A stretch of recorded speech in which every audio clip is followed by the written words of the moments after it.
রান্না করতে কি কি মশলা লাগবে দেখেন। এখানে পেঁয়াজ, কাঁচামরিচ, রসুন, দারচিনি, গোলমরিচ, লবঙ্গ, সাদা এলাচ, তেজপাতা।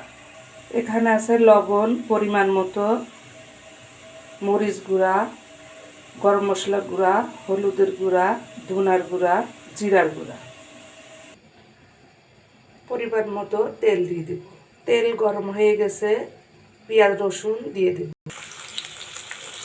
হালকা করে বাদামি কালার করে ভেজে নেব। ভেজে নেওয়া হয়ে গেছে, গুঁড়া মশলাগুলো দিয়ে দেব।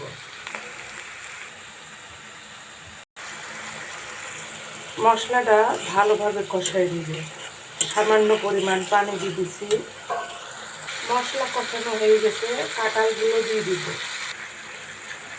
কাঁঠাল দেওয়া হয়ে গেছে, ভালো করে মশলার সঙ্গে মিক্স করে দেব।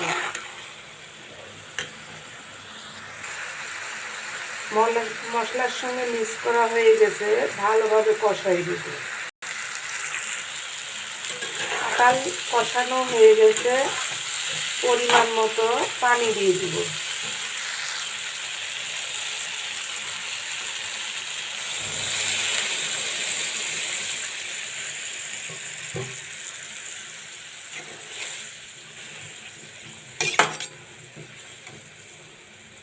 ঢাকনা দিয়ে ঢেকে দেব।